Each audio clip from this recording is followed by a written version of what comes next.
Hare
Krishna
Krishna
সেই পরম আপনকে আমরা চিনতে পারি।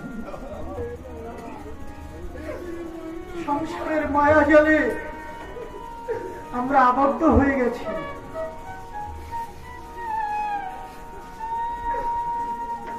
তাই আমরা এই পরম ক্ষেত্রে সেই পরমের চরণে যেন আত্মনিবেদন করে এই দুর্লভ জন্মকে আমরা করতে পারি।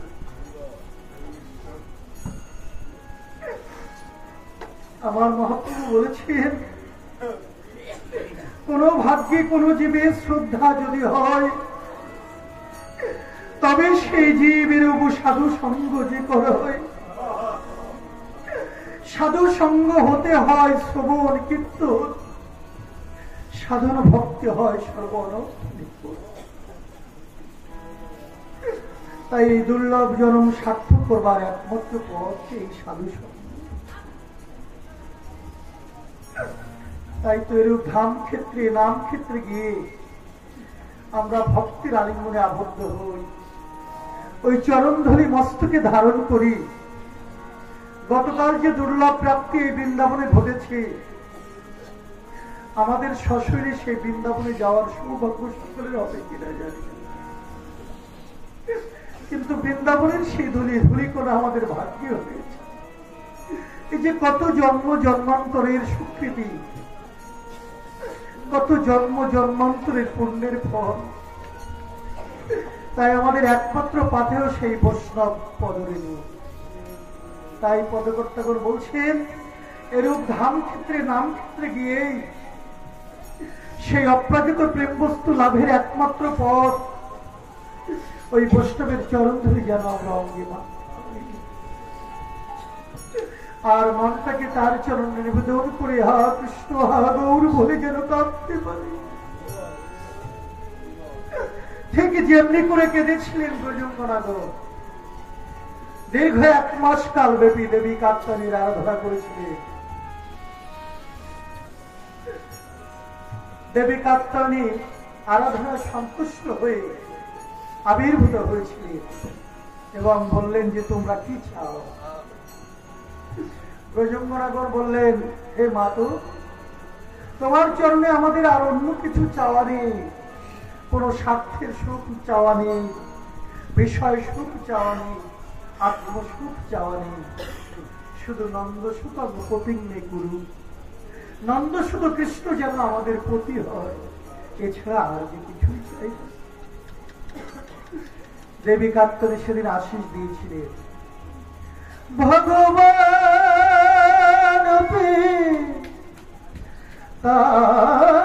তারাত্রি শারদূত ফুল মল্লিকা, ভগবান তারাত্রি শারদূত ফুল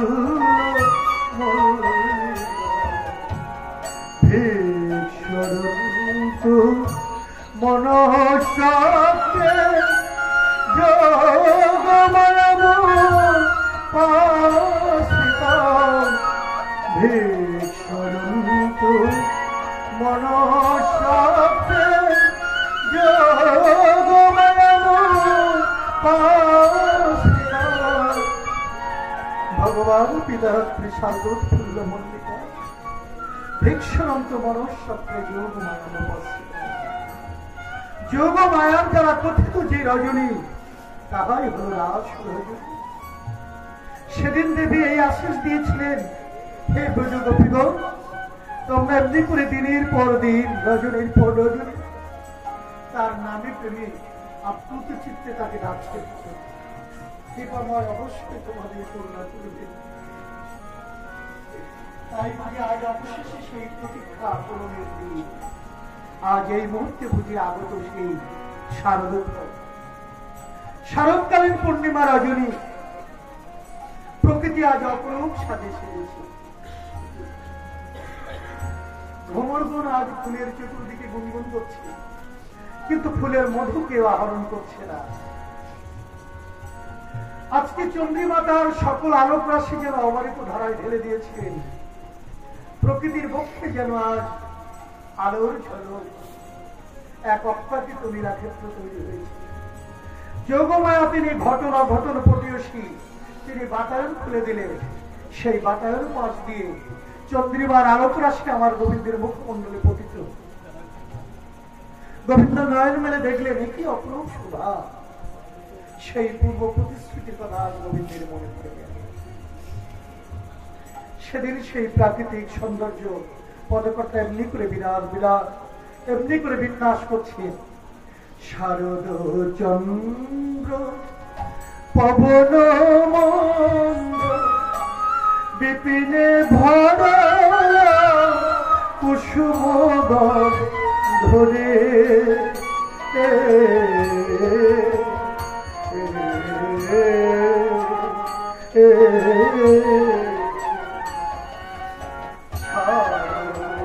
চন্দ্র পবন মন্দ্র বিপিনে ভরা কুসুম গন্ধরে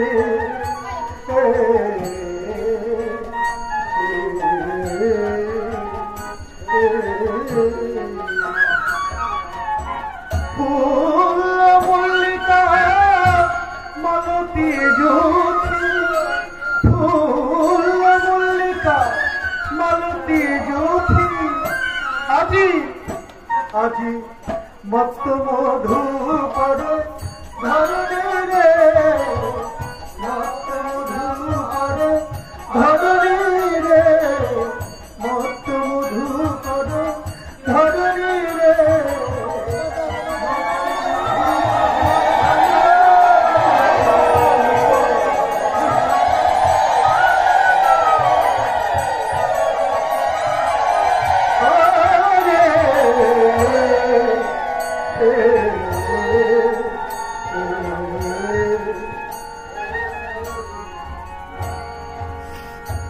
আজ যেন বসন্ত ঘটিতে এসেছি। শুধু বসন্ত নয়, ষড়ঋতুর বৈচিত্র্য ঘটেছে আজ। কেন ষড়ঋতু? যখন ঋতুরাজ বসন্ত আগমন ঘটিয়েছে, তখন অন্যান্য ঋতুগণ ভাবছেন, আমরা যদি অভিমান নিয়ে ঘরে বসে থাকি, তাহলে আমরা যে কৃষ্ণের কৃপা থেকে, গোবিন্দের সে অপ্রাকৃত লীলা দর্শন থেকে আমরা বঞ্চিত হব। তাই সব ঋতু আজ একযোগে একত্রিত হয়েছে। যেমন এই বৃন্দাবনে ধনী দরিদ্র, উঁচু নিচু, ছোট বড় সকলে এক কাতারে সে নাম শ্রবণ করছে। এটাই তো ষড়ঋতুর বৈচিত্র্য। আমার মহাপ্রভু নিত্য নিত্য রাজ ঘটিয়েছেন এই কলিযুগে, এই নাম রূপেই হল রাজ। দেখুন, এমন একটি ক্ষেত্র কাউকে বাড়ি বাড়ি গিয়ে নিমন্ত্রণ করতে হয় না, কে ধনী কে গরিব আলাদা করে ডাকতে হয় না, সকলে ছুটে আসে, সকলে এক কাতারে বসে নাম শ্রবণ করে। এটাই ষড়ঋতুর বৈচিত্র্য। সেই অপরূপ শোভা দেখি হেরো তোরাতি ওই ছন ভাতি, হেরো তোরাতি ওই ছন ভাতি, আমার শ্যামোহন মদনে বাতি রে,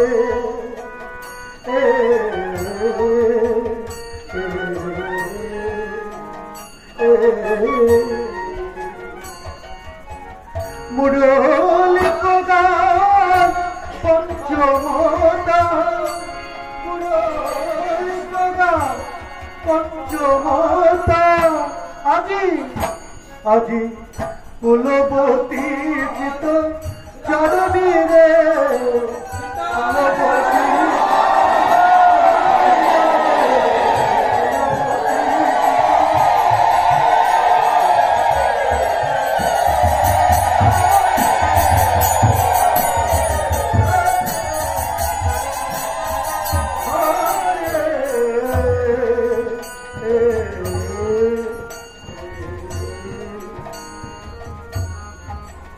তারা গান করেছি ফুলে ফুলে গান করেছি।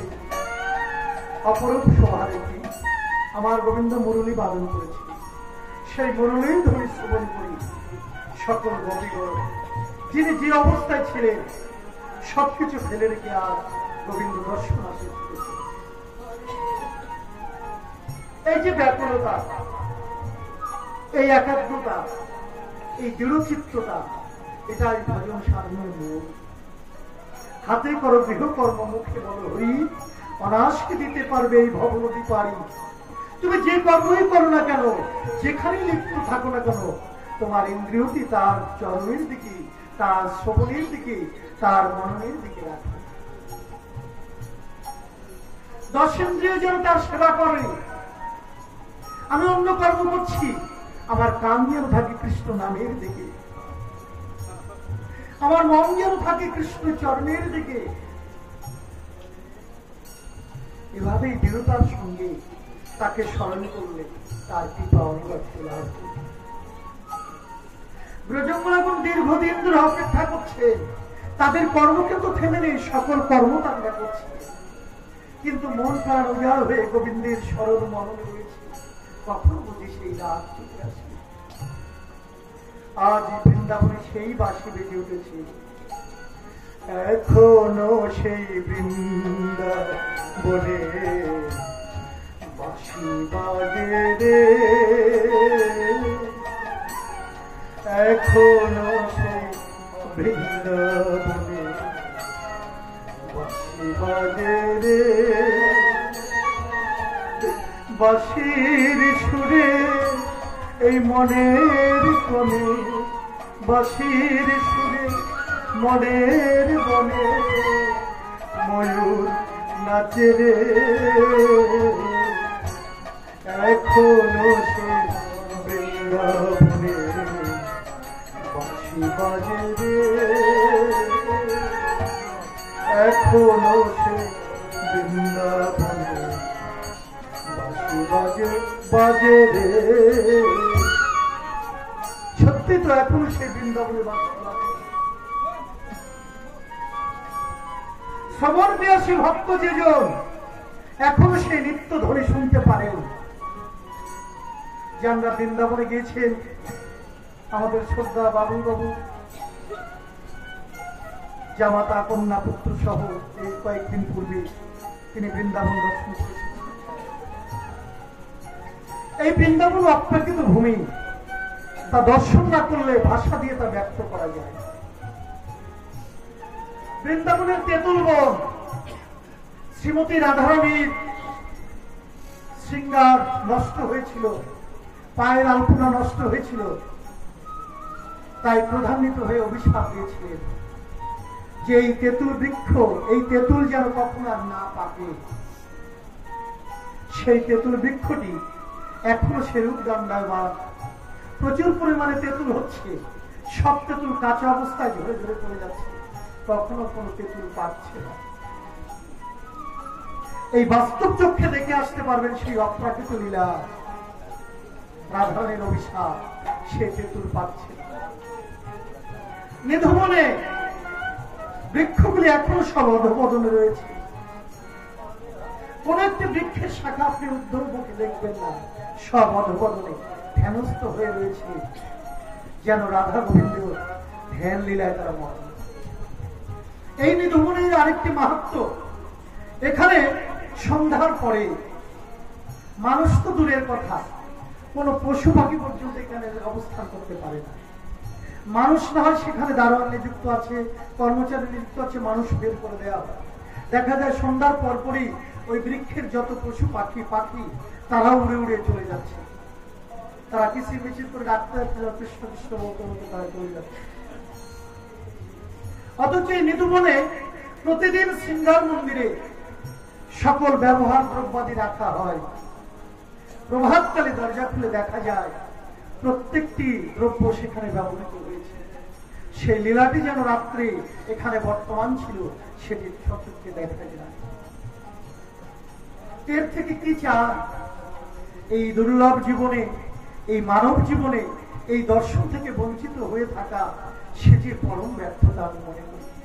তাই যাদের সামর্থ্য আছে আপনারা দয়া করে বৃন্দাবনে যাবে, আমাদের ধামক্ষেত্র দর্শন করবে, তবেই তো মনে পবিত্রতা আসবে, তবেই শ্রদ্ধাবোধ আসবে, ভক্তি আসবে।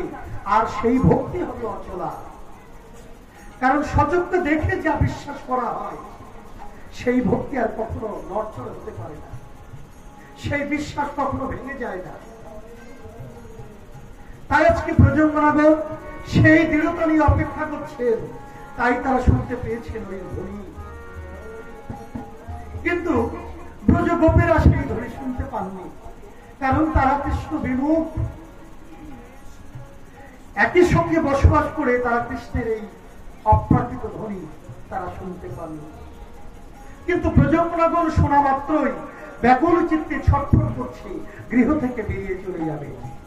কোন মাতা গৃহের কর্ম করছিলেন, রন্ধন করছিলেন, রন্ধন ফেলে রেখে ছুটে চলেছিলেন। কোন মাতা তার শিশু পুত্রকে দুগ্ধ পান করাচ্ছিলেন, বংশীর ধ্বনি শ্রবণ করা মাত্রই ওই পুত্রকে কোল থেকে নামিয়ে রেখে ছুটে চলেছে গোবিন্দ দর্শন।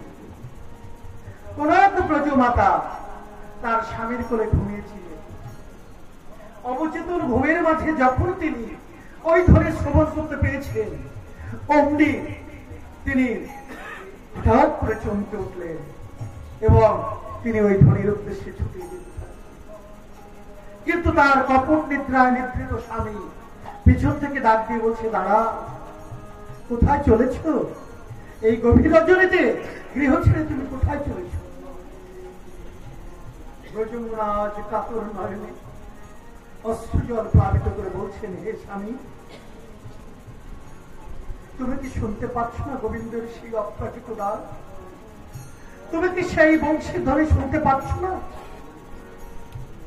আমি যে আর ঘরে থাকতে পারছি না, আমার প্রাণ মন যে আকুলি বিকুলি করে ফিরছে, তুমি শুনতে পাচ্ছ না সেই ধ্বনি?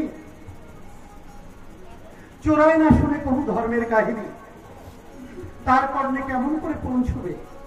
বললেন, পাপিষ্ঠা, দুশ্চরিত্রা নারী, স্বামীর গৃহ রেখে তুমি অন্য পুরুষের সঙ্গ করতে বাইরে চলেছ। পুরোটা বলে অপবাদ দিলে। শুধু অপবাদ দিয়েই ক্ষান্ত হলেন না, বরং চুলের মুঠি ধরে টেনে এনে ঘরের মধ্যে কপাল বন্ধ করে দিলেন। অগত্যা ব্রজগোপী নয়ন জলে আজ যোগাসনে বসে গোবিন্দকে স্মরণ করছি। হে গোবিন্দ,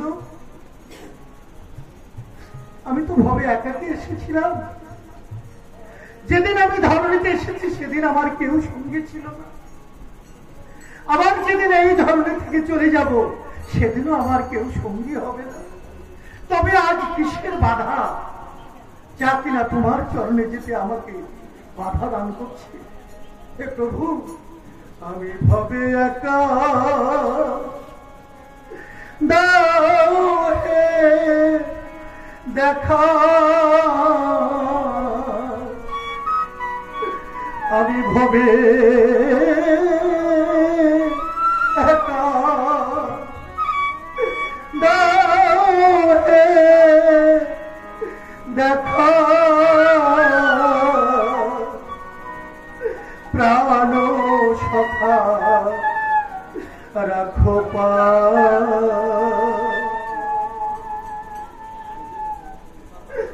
মোর বাজার লুকালে কোথায়, হরি মোর বাজার লুকালে কোথায়, আমি ভবে একা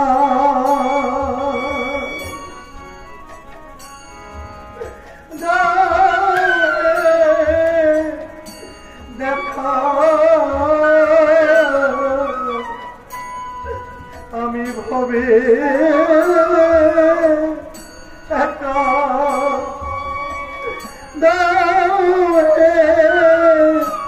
দেখা, প্রাণ সখা রাখো পা,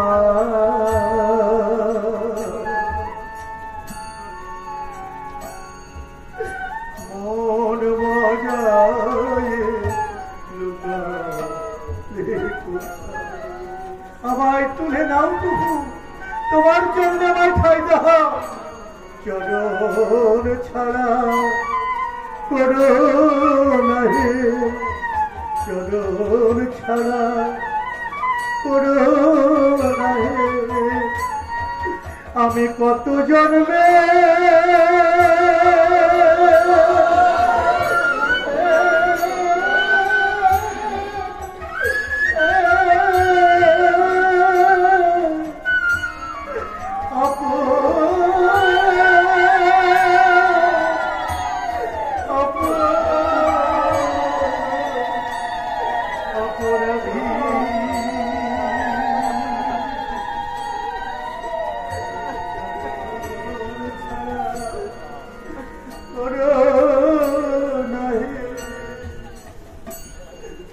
আমি বহু জন্মে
আজ সকলের আগেই পৌঁছলেন সেই গোপী যিনি কিনা ঘরের মধ্যে আটকা পড়েছিলেন।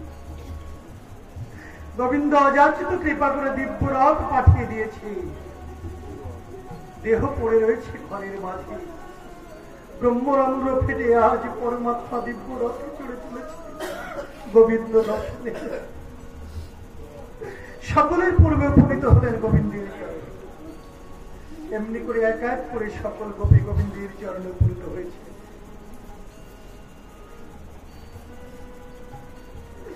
কিন্তু আমার গোবিন্দ তিনি পরীক্ষা করছে। কেন পরীক্ষা? যে করে আমার আশ তারই করি সর্বনাশ, তবু যদি না ছাড়ে পাশ আমি হই তার দাসের অনুদাস। গোবিন্দ তার ভক্তকে বেশি বেশি পরীক্ষা করেন। দেখবেন যারা বেশি সৎ পথে চলে, সাধু পথে চলে, তাদের দুঃখ কষ্ট বেশি, তারা যাতনা বেশি পায় এই সংসারে। কেন? এই ভব যাতনা যত বেশি পাবে তত যে অন্তরাত্মা গোবিন্দের চরণের দিকে ধাবিত থাকবে, সুখের মাঝে যে তাকে পাওয়া যায়। তাই তো তিনি দুঃখ দিয়েছে, যেন দুঃখের মাঝে থেকে সর্বদা আমাকে স্মরণ করতে পারে। তাই তিনি দুঃখ দিয়েছে। গোবিন্দ আজ পরীক্ষা নিলেন, কিন্তু কাদের পরীক্ষা নেবে? যারা দেহ গেহ সর্বসুখ পরিত্যাগ করে এসেছে। হে গোবিন্দ, কি পরীক্ষা তুমি আমাদের নেবে? আমরা যে গৃহ ছেড়ে চলে এসেছি, কুলের মান সবকিছু আমরা ত্যাগ করে চলে এসেছি, তুমি দেখা দেবে না? তাতে কোনো দুঃখ নেই। ওই যে দেখা যায় অদূরে যমুনা, ওই যমুনার জলে আমরা প্রাণ বিসর্জন দেব, তবু আমরা ঘরে ফিরে যাব। অগত্যা আমার গোবিন্দ দুবাহু প্রসারিত করে দিলেন। হে ব্রজঙ্গনাগো, তোমাদের সকল পরীক্ষা আমি নিয়েছি, তোমাদের প্রেমের কাছে আমি হয়েছি চিরঋণী। আর নয়, এসো আজ তোমাদের মনোকামনা আমি পূরণ করব। গোবিন্দের আশ্বাস বাক্য পেয়ে আজ ব্রজঙ্গনাগণ বনপুষ্প চয়ন করছে, রাধা গোবিন্দকে সাজাবেন বলে। হরে কৃষ্ণ হরে কৃষ্ণ কৃষ্ণ কৃষ্ণ হরে হরে হরে রাম হরে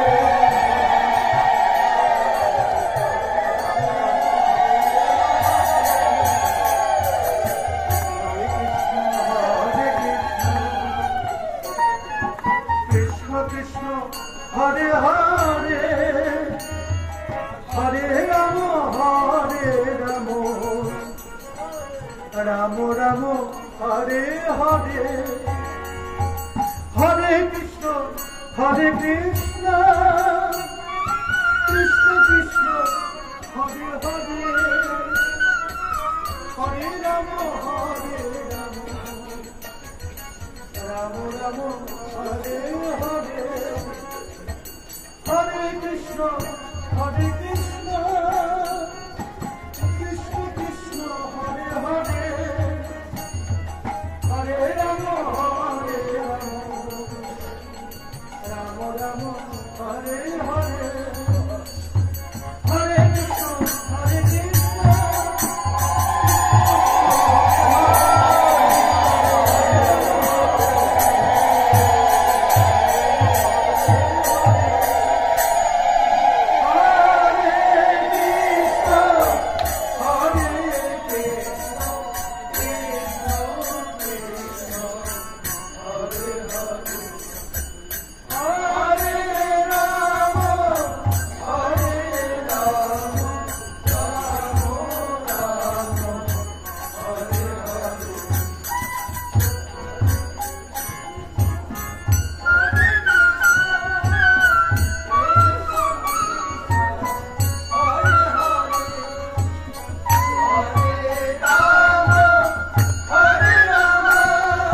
কলিযুগে কিন্তু এই নামরূপেই রাস। আপনারা সকলে জ্ঞাত আছেন যে ভোলানাথ এই রাস মঞ্চে উপস্থিত হয়েছিলেন, কিন্তু তিনি রাস মঞ্চে থাকবার অধিকার পান। সেদিন ভোলানাথ রাস মঞ্চ থেকে বিতাড়িত হয়ে কঠোর প্রতিজ্ঞা করেছিলেন, হে মাধব, আমি পঞ্চমুখে সদা সর্বক্ষণ তোমার নামগুলো কীর্তন করে চলেছি, তথাপি তোমার অপ্রাকৃত লীলা শ্রবণ দর্শনের সৌভাগ্য যেহেতু আমার হলো না, তবে আমিও ছেড়ে দেব না। আমি এই প্রতিজ্ঞা করছি যে আগত কলিযুগে এই রাস আমি কলির জীবের দ্বারে দ্বারে পৌঁছে দেব। এবার কলিতে তিনি এসেছেন অদ্বৈত প্রভুরূপে। তিনি সূর্যের জলে প্রতিদিন নয়ন জলে তুলসী পত্র ভাসিয়ে দিয়েছেন আর প্রাণ গোবিন্দকে ডেকেছেন, হে গোবিন্দ, তুমি নেমে সুধরণী তলে এই জগৎজীবকে তুমি রক্ষা করো। আজ গৌর হরি এসেছেন, নাম ও প্রেমমালা নিয়ে জগৎজীবকে গলে পরিয়ে দিয়েছেন। এত সহজ পথ কোন যুগে ছিল না, এত সহজ রাস্তা কোন যুগে ছিল না। শুধু হরে কৃষ্ণ কৃষ্ণ কৃষ্ণ হরে হরে, হরে রাম রাম রাম হরে হরে। সকল পরিত্রাণ রয়েছে এই নামের মাঝে। তাই এই নাম যতবার ধ্বনিত হচ্ছে, হরে কৃষ্ণ রাম, এই তিনটি শব্দের ব্যত্যয় ঘটিয়ে 16 নাম 32 সূত্র হয়েছে। হরে শব্দের অর্থ আপনার প্রাণ মন হরণকারী সত্তা যাহা, অর্থাৎ প্রকৃতি সত্তা রাধারানী, তাকে তিনি হরে বলে সম্বোধন করেছেন। কৃষ্ণ শব্দের অর্থ সর্বাকর্ষিত সত্তা যাহা, জগতের সবকিছুকে যিনি কর্ষণ করছেন তিনি হলেন কৃষ্ণ। আর রাম শব্দে সর্বমনোরমকারী, জগতের সর্বসুখদাতা যিনি, তিনি হলেন রাম। এই হরে কৃষ্ণ রাম তিন শব্দের ব্যত্যয় ঘটিয়ে হরে কৃষ্ণ কৃষ্ণ কৃষ্ণ হরে হরে, হরে রাম রাম রাম। তো যতবার এই নাম ধ্বনিত হচ্ছে, ততবার আমার হৃদ বৃন্দাবন যুগল রূপে আমার রাধা গোবিন্দ দণ্ডায়মান হচ্ছে। এটাই রাস। রাস শব্দের অর্থ হচ্ছে মিলন। রসের ঘনীভূত মূর্তি যাহা, তাহাই হল রাস। সেই মিলন কোথায়? জীবাত্মা এবং পরমাত্মার মাঝে মহামিলন। আমি জীবাত্মায় পর্যবসিত হয়ে রয়েছি, আমি সংসার মাঝে ডুবে রয়েছি। আমার চেতনা জাগ্রত হোক, এই জীবাত্মা জাগ্রত হয়ে পারমার্থিক পথে গমন করুক।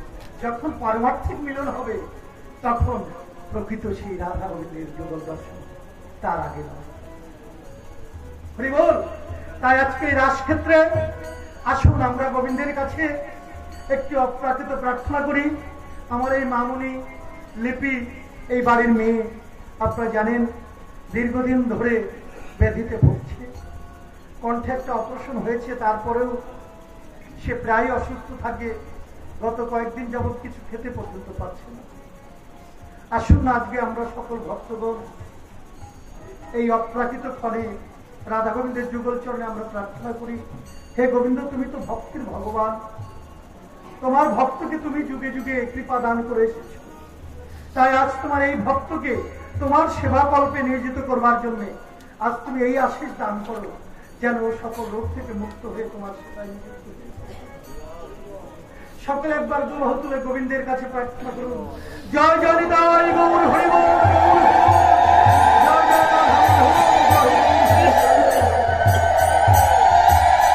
ওর বাবা এবারে মেজে ছেলে মেজদা, তিনিও অসুস্থ। সকলের জন্য গোবিন্দের কাছে আপনারা আশীর্বাদ করুন। সকল ভক্তগণ যারা এখানে এসেছেন, এই সংসার জীবনে আমরা প্রত্যেকেই প্রায় রোগগ্রস্ত। আমি সকলের জন্য গোবিন্দের কাছে প্রার্থনা রাখতে চাই, হে গোবিন্দ, যৌবনে তোমার চরণে মন দিতে পারিনি, কিন্তু এখন আজ এই ক্ষেত্র থেকে তুমি এই মনটাকে তোমার চরণের দাস করে দাও, এই দেহটাকে তোমার চরণে নিত্য সেবায় নিযুক্ত করে দাও। তুমি সব দেহকে ভালো করে দাও, যেন তারা সুস্থ দেহে তোমার সেবা পূজা করতে পারে। এই প্রার্থনা গোবিন্দের চরণে। জয় জয় নিতাই গৌর হরি বল, গৌর হরি বল, জয় গৌর হরি বল। আজি রাই দাঁড়ালো রে শ্যাম বামে, রাই দাঁড়ালো রে শ্যাম বামে, চতুর্দিকে সখী গনে নৃত্য করে রে, নৃত্য করে রে, রাই দাঁড়ালো রে শ্যাম বামে।